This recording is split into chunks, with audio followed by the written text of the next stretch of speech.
नमस्कार दोस्तों। तो आज हम बात करने वाले हैं आपके करंट अफेयर के मेन इम्पॉर्टेंट टॉपिक में रक्षा और प्रतिरक्षा परिदृश्य की, जो कि आपके जितने भी वनडे कॉम्पिटिटिव एग्ज़ाम होते हैं, चाहे एसएससी का हो, चाहे रेलवे का हो या फिर कोई स्टेट का एग्ज़ाम हो, तो वहाँ पे ये 1 या 2 नंबर में इस टॉपिक से क्वेश्चन आपके पूछे ही जाते हैं।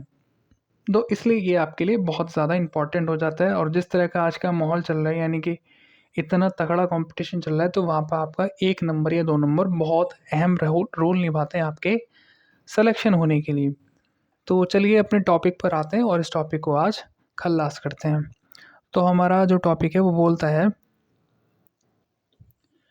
कि भारत के पहले विशेष परमाणु मिसाइल ट्रैकिंग और समुद्री निगरानी जहाज का जो नाम है, उसका नाम क्या है? आईएनएस ध्रुव है, जिसे अरब सागर में तैनात किया गया है। ठीक है। R-37M जो है मिसाइल रूस द्वारा विकसित की गई है और जिसे किसने खरीदा है? आपके भारत ने खरीदा है। तो क्या नाम है इसका? R-37M। स्वदेशी परमाणु पनडुब्बी अरिदमन और एडवांस्ड स्टील्थ फ्रिगेट तारागिरी को विशाखापट्टनम में भारतीय नौसेना में शामिल किया गया। तो किसे शामिल किया गया है? अरिदमन को और तारागिरी को। और यहाँ पे रशिया की जो मिसाइल है, यानी कि रशिया ने जो मिसाइल बनाई है उसका नाम क्या है? R-37M, और जिसको किसने खरीदा है? हमारे भारत ने खरीदा है। और आईएनएस ध्रुव जो है क्या हुआ है? अरब सागर में तैनात किया गया है। किस लिए? परमाणु मिसाइल ट्रैकिंग के लिए और या फिर समुद्र की निगरानी के लिए। ठीक है। आगे बात करेंगे।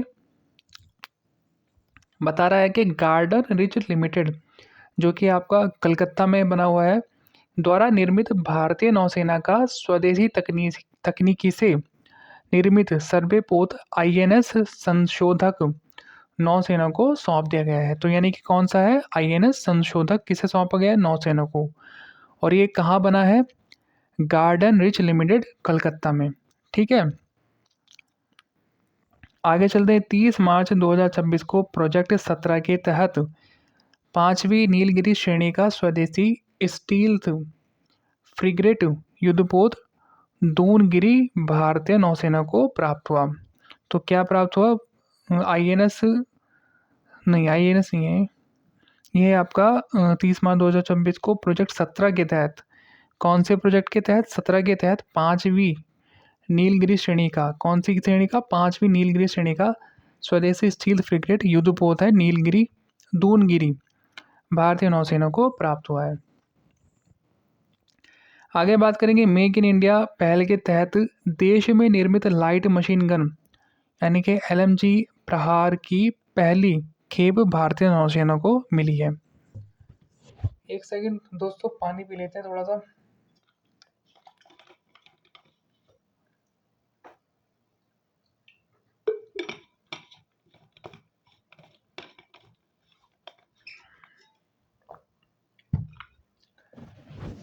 आगे चलते हैं।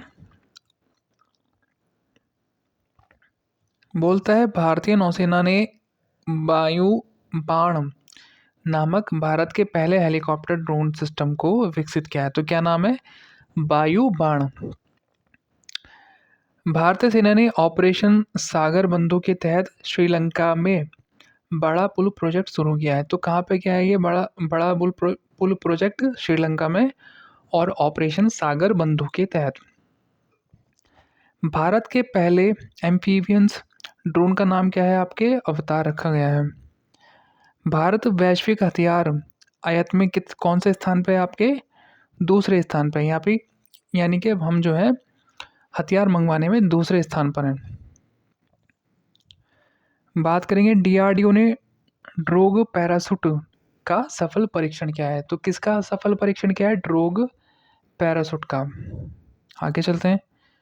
बोलता है भारतीय नौसेना ने विशाखापट्टनम स्थित पूर्वी नौसेना कमान में मिलन गांव का उद्घाटन किया है। तो किसका किया है? मिलन गांव का। हैमर मिसाइल का निर्माण भारत में करने के लिए भारत और रशिया ने एक समझौते पर हस्ताक्षर किए हैं। तो किस मिसाइल के निर्माण के लिए? हैमर मिसाइल के निर्माण के लिए। 6 फरवरी 2026 को भारत ने अग्नि 3 मिसाइल का सफल परीक्षण ओडिशा के चांदीपुर से किया। आगे बात करेंगे।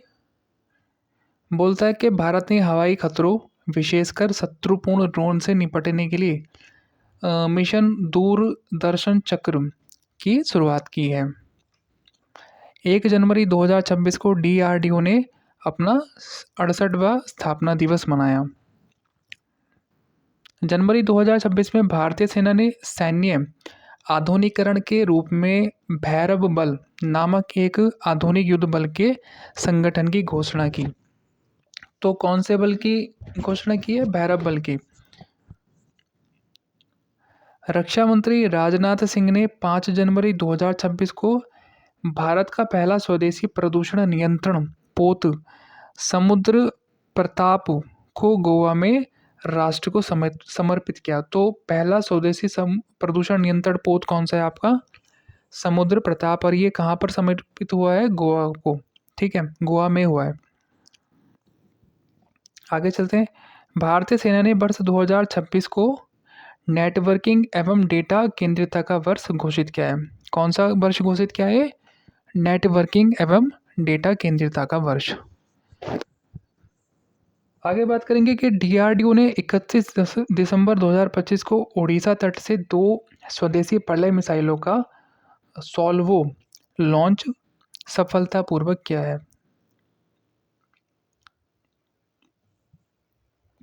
बोलता है भारतीय नौसेना का इंजन रहित पारंपरिक समुद्री जहाज कौन सा है? INSB कौंडिल्य पोरबंदर से ओमान के मस्कट के लिए रवाना हुआ है। DRDO ने 29 दिसंबर 2025 को Pinaka long range guided missile rocket missile नहीं है, ये रॉकेट है, जिसका नाम है LRGR 120 का पहला परीक्षण ओडिशा के चांदीपुर से किया है। कर्नल प्रतीक रॉय को ऑस्ट्रेलिया में गैडिस गेवल पुरस्कार मिला है। तो कौन सा अवार्ड मिला है इनको? गैडिस गेवल पुरस्कार मिला है। और ये कर्नल प्रतीक रॉय को मिला है। कहाँ पे?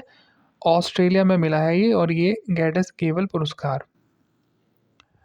भारतीय सेना 38 ईयर के बाद ऑपरेशन पवन के शहीदों को श्रद्धांजलि देगी, यानी कि 38 साल बाद।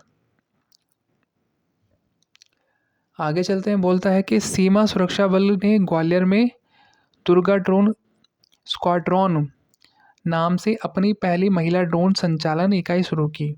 तो क्या नाम है इसका? Durga drone squadron. ठीक है। मिनट मैन 3 नामक मिसाइल अमेरिका द्वारा विकसित की गई है। किसके द्वारा? अमेरिका द्वारा। रूस ने परमाणु ऊर्जा संचालित पैरासाइडन अंडर वाटर ड्रोन का सफल परीक्षण किया है। किसने किया? रशिया ने। साउथ कोरिया ने क्या करा है? हानुमू 5 नामक मिसाइल का अनावरण किया है। द्रौपदी मुर्मू जो है राफेल में उड़ान भरने वाली भारत की पहली राष्ट्रपति बनी है। यानी कि राफेल में बैठ के जिन्होंने उड़ान भरी है, तो द्रौपदी मुर्मू ऐसी पहली हमारी राष्ट्रपति बनी है। रशिया ने क्या करा है? न्यूक्लियर पावर्ड बुरेवेस्टनिक, क्या नाम है इसका? बुरेवेस्टनिक नामक मिसाइल का परीक्षण किया है। ताइवान ने टी-डोम नामक वायु रक्षा प्रणाली को विकसित किया है। तो टी-डोम का नाम आ जाए तो वो कहाँ से संबंधित है आपकी? ये ताइवान से संबंधित है। आगे चलते हैं। बोलता है कि शत्रु ड्रोनों को वास्तविक समय में पता लगाकर उन्हें नष्ट करने के लिए भारतीय नौसेना द्वारा सक्षम रक्षा प्रणाली लॉन्च की गई है। तो सक्षम कहाँ की रक्षा प्रणाली है? भारत की। 8 अक्टूबर को भारतीय नौसेना ने अपना 93वां स्थापना दिवस मनाया। भारतीय नौसेना ने अरुणाचल प्रदेश में ड्रोन कवच अभ्यास किया। 17 सितंबर भारतीय रक्षा इंजीनियर सेवा ने 76वां स्थापना दिवस मनाया। तो कौन सा दिवस मनाया अपना? 76वां, 76th। नौसेना में पनडुब्बी रोधी युद्धपोत अंद्रोथ कोलकाता में शामिल हुआ। क्या नाम है इसका? अंद्रोथ। भारतीय नौसेना ने गुरुग्राम में आईएनएस अरावली को शामिल किया है। यूक्रेन ने पहली लंबी दूरी की जो क्रूज मिसाइल है फ्लैमिंगो का परीक्षण किया। तो फ्लैमिंगो कहाँ से संबंधित है आपकी? यूक्रेन से। और आईएनएस अरावली कहाँ से संबंधित है आपकी? भारतीय नौसेना ने गुरुग्राम में शामिल किया है। आगे चलते हैं। बोलता है कि संजीव गुराटिया भारतीय नौसेना में रखरखाव प्रमुख नियुक्त किए गए हैं। तो ये कौन से नियुक्त हुए हैं? रखरखाव प्रमुख नियुक्त हुए हैं आपके संजीव गुराटिया जी भारतीय नौसेना में, वायुसेना में, भारतीय वायुसेना। प्रोजेक्ट 17A के तहत क्या हुआ है? आईएनएस उदयगिरी और आईएनएस हिमगिरी विशाखापट्टनम में क्या हुए हैं? भारतीय नौसेना में शामिल हुए हैं। ईरान ने सस्टेनेबल पावर 1404 को क्या करा है? ओमान की खाड़ी में अभ्यास किया है ईरान ने। 20 अगस्त 2025 को अग्नि 5 बैलिस्टिक मिसाइल का सफल परीक्षण ओडिशा के चांदीपुर में से किया गया और जिसकी मारक क्षमता कितनी है? 5000 किलोमीटर। रशिया ने मध्यम दूरी की जो परमाणु शक्ति संधि है उससे अलग होने की घोषणा की है। गोवा शिपयार्ड लिमिटेड ने भारतीय तटरक्षक बल के लिए बनाए गए स्वदेशी प्रदूषण नियंत्रण पोत समुद्र पचेत का जलावरण किया है। बात करते हैं अमेरिका नहीं मिग 21 लड़ाकू विमान को 62 साल बाद रिटायर करने की घोषणा की गई है। अमेरिका से तीन AH-64E अपाचे हेलीकॉप्टरों की पहली खेप हिंडन हवाई अड्डा यानी कि उत्तर प्रदेश, हिंडन हवाई अड्डा कहाँ पे? आपका उत्तर प्रदेश पर पहुंचा, जिसे जोधपुर में तैनात किया जाएगा। और कहाँ पर तैनात होगा ये? जोधपुर में। और ये कहाँ के हैं? अमेरिका के हैं। भारतीय नौसेना ने हिंदुस्तान शिपयार्ड द्वारा निर्मित भारत के पहले स्वदेशी ड्राइविंग सपोर्ट पोर्ट आईएनएस निस्तारा को विशाखापट्टनम में कमीशन किया। तो कहाँ पे? विशाखापट्टनम। आस्था पुनिया जी जो है भारतीय नौसेना में पहली महिला फाइटर बनी है ये। अमेरिका ने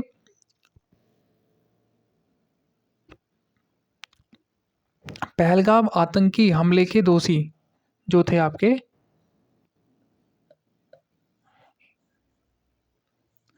तो अमेरिका ने क्या करा है? जो भी अमेरिका ने पहलगाम जो आतंकी हमला हुआ था उसके जो दोषी थे उनको द रेजिस्टेंस फ्रंट TRF को एक विदेशी आतंकी संगठन घोषित किया है। आगे बात करेंगे तो ये बोल रहे हैं कि भारत ने 1 जुलाई 2025 को रूस के कालीनिनग्राद में यंत्र शिपयार्ड में नया स्टील्थ युद्धपोत आईएनएस तमाल को शामिल किया है। यह भारतीय सेना में शामिल होने वाला अंतिम विदेशी निर्मित प्रमुख युद्धपोत है।